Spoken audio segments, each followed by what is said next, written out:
ವಿರುದ್ಧದ ಟಿ20 ಸರಣಿಗೆ allrounder Hardik Pandya captain ಆಗ್ತಾರೆ ಎನ್ನಲಾಗಿತ್ತು. ಬಟ್ ಅಂತಿಮವಾಗಿ ಸೂರ್ಯಕುಮಾರ್ ಯಾದವ್ಗೆ ಮಣೆ ಹಾಕಲಾಗಿದೆ. ಲಂಕಾ ವಿರುದ್ಧದ ಟಿ20 ಸರಣಿಗೆ ಸೂರ್ಯಕುಮಾರ್ ಯಾದವ್ ಸಾರಥ್ಯವನ್ನು ವಹಿಸಲಿದ್ದಾರೆ. ಆರಂಭದಲ್ಲಿ ಹಾರ್ದಿಕ್ ಪಾಂಡ್ಯ ಟಿ20 ತಂಡದ ಉಪನಾಯಕನ ಪಟ್ಟದಲ್ಲಿದ್ದರಿಂದ ಭವಿಷ್ಯದ ಕ್ಯಾಪ್ಟನ್ ಎಂದೇ ಬಿಂಬಿತರಾಗಿದ್ದರು. ರೋಹಿತ್ ಶರ್ಮಾ ಚುಟುಕು ಫಾರ್ಮೆಟ್ಗೆ ಗುಡ್ ಬೈ ಹೇಳಿದ ಬಳಿಕ ಪಾಂಡ್ಯಗೆ ಪಟ್ಟಾಭಿಷೇಕ ಬಹುತೇಕ ಕನ್ಫರ್ಮ್ ಆಗಿತ್ತು. ಆದ್ರೀಗ ಸರ್ಪ್ರೈಸ್ ಎನ್ನುವಂತೆ ಕ್ಯಾಪ್ಟನ್ಸಿ ರೇಸ್ನಲ್ಲೇ ಇಲ್ಲದ ಸೂರ್ಯಕುಮಾರ್ ಯಾದವ್ಗೆ ನಾಯಕತ್ವ ನೀಡಲಾಗಿದೆ. ಅಷ್ಟಕ್ಕೂ ಮಿಸ್ಟರ್ 360 ಡಿಗ್ರಿ ಬ್ಯಾಟರ್ಗೆ ಟಿ20 ನಾಯಕತ್ವ ಒಲಿದಿದ್ದೇಗೆ ಅನ್ನೋ ಪ್ರಶ್ನೆ ಎಲ್ಲರನ್ನೂ ಕೂಡ ಕಾಡ್ತಾ ಇದೆ. ಇಲ್ಲಿ ಸೂರ್ಯ ಶೈನ್ ಆಗೋಕೆ ಕಾರಣ ತ್ರಿಮೂರ್ತಿಗಳ ಬಲ.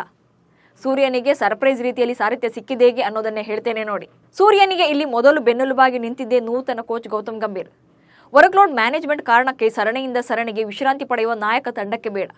ಮುಂಬರುವ ಟಿ20 ವಿಶ್ವಕಪ್ ವರೆಗೆ ತಂಡದೊಂದಿಗೆ ಇರುವ ನಾಯಕ ಬೇಕು ಅನ್ನೋ ಬೇಡಿಕೆಯನ್ನ ಹೆಡ್ ಕೋಚ್ ಗೌತಮ್ ಗಂಭೀರ್ ಅವರು ಸೆಲೆಕ್ಷನ್ ಕಮಿಟಿ ಮುಂದಿಟ್ಟಿದ್ರು. ಈ ಅಜೆಂಡಾ ಇಟ್ಕೊಂಡೇ ಹಾರ್ದಿಕ್ ಬದಲು ನಾಯಕತ್ವಕ್ಕೆ ಸೂರ್ಯಕುಮಾರ್ ಹೆಸರನ್ನ ಪ್ರಸ್ತಾಪ ಮಾಡಿದ್ರು. ಹಾಗೆ ಸೆಕೆಂಡ್ ಶಕ್ತಿ ಅಂದ್ರೆ ಅದು ರೋಹಿತ್ ಶರ್ಮಾ.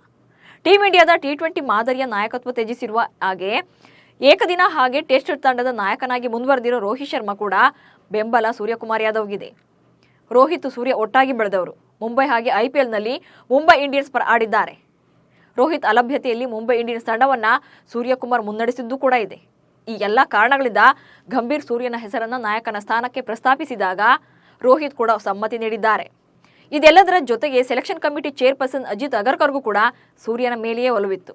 ಸೂರ್ಯ ತಮ್ಮ ತವರಿನ ಆಟಗಾರ ಅನ್ನೋದು ಕೂಡ ಒಂದು ಕಾರಣ. ಈ ಹಿಂದೆ ಗೌತಮ್ ಗಂಭೀರ್ ಕೆಕೆಆರ್ ನಾಯಕನಾಗಿದ್ದಾಗ ಸೂರ್ಯ ವೈಸ್ ಕ್ಯಾಪ್ಟನ್ ಆಗಿದ್ರು. ಇಬ್ಬರ ಕೆಮಿಸ್ಟ್ರಿ ಕೂಡ ಚೆನ್ನಾಗಿದೆ. ಯಾವುದೇ ವಿವಾದಗಳಿಲ್ಲ ಅನ್ನೋದು ಕೂಡ ಇನ್ನೊಂದು ಕಾರಣ. ಈ ಲೆಕ್ಕಾಚಾರ ಹಾಕಿಯೇ ಸೆಲೆಕ್ಟರ್ ಅಗರ್ಕರ್ ಸೂರ್ಯನನ್ನ ಕ್ಯಾಪ್ಟನ್ ಆಗಿ ಆಯ್ಕೆ ಮಾಡಿದ್ದಾರೆ. ಇನ್ನು ಪಾಂಡ್ಯಗೆ ನಾಯಕತ್ವ ನೀಡದಿರಲು ಪ್ರಮುಖ ಕಾರಣ ಅವರ ಫಿಟ್ನೆಸ್ ಸಮಸ್ಯೆ. ಪಾಂಡ್ಯ ತಮ್ಮ 8 ವರ್ಷಗಳ ಕ್ರಿಕೆಟ್ ವೃತ್ತಿ ಬದುಕಿನಲ್ಲಿ ಹಲವು ಸಲ ಗಾಯದ ಸಮಸ್ಯೆಗೆ ತುತ್ತಾಗಿ ತಂಡದಿಂದ ಹೊರಗುಳಿದಿದ್ರು. ಕಳೆದ ವರ್ಷ ನಡೆದ ಏಕದಿನ ವಿಶ್ವಕಪ್ ಟೂರ್ನಿಯಲ್ಲೂ ಕೂಡ ಗಾಯಗೊಂಡು ಟೂರ್ನಿಯಿಂದ ಹೊರಬಿದ್ದಿದ್ರು. ಪದೇ ಪದೇ ಗಾಯಕ್ಕೆ ತುತ್ತಾಗುವ ಕಾರಣಕ್ಕೆ ಪಾಂಡ್ಯ ನೇಮಕಕ್ಕೆ ಬಿಸಿಸಿಐನ ಕೆಲ ಪ್ರಮುಖ ಅಧಿಕಾರಿಗಳು ಹಾಗೆ ಆಯ್ಕೆ ಸಮಿತಿಯ ಕೆಲವರು ವಿರೋಧವನ್ನ ವ್ಯಕ್ತಪಡಿಸಿದ್ದಾರೆ. ಇಲ್ಲಿ ಸೂರ್ಯನಿಗೆ ಕ್ಯಾಪ್ಟನ್ಸಿ ಒಲಿದಿರೋದ್ರ ಹಿಂದೆ ಕಾಪು ಮಾರಿಯಮ್ಮನ ಆಶೀರ್ವಾದ ಇದೆ ಎಂಬ ಬಗ್ಗೆ ಕೂಡ ಈಗ ಚರ್ಚೆ ಆಗ್ತಾ ಇದೆ.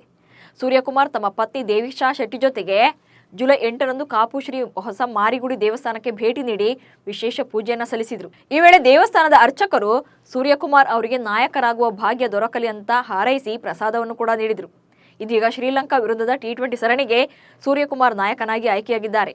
ನಾಯಕತ್ವ ಒಲಿದಿದ್ದು ಕಾಪು ಮಾರಿಗುಡಿಯ ಮಾರಿಯಮ್ಮ ದೇವಿಯ ಆಶೀರ್ವಾದದಿಂದಲೇ ಎಂದು ಕೆಲವರು ಅಭಿಪ್ರಾಯವನ್ನು ವ್ಯಕ್ತಪಡಿಸ್ತಾ ಇದ್ದಾರೆ. ಅದೆಲ್ಲ ಏನೇ ಇದ್ರೂ ಸೂರ್ಯಕುಮಾರ್ ಯಾದವ್ ಕೂಡ ಅದ್ಭುತ ಆಟಗಾರ.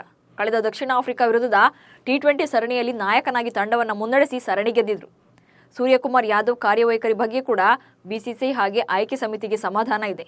ಅವರನ್ನೇ ನಾಯಕನನ್ನಾಗಿ ಮುಂದುವರಿಸುವ ಸಾಧ್ಯತೆ ಕೂಡ ದಟ್ಟವಾಗಿದೆ.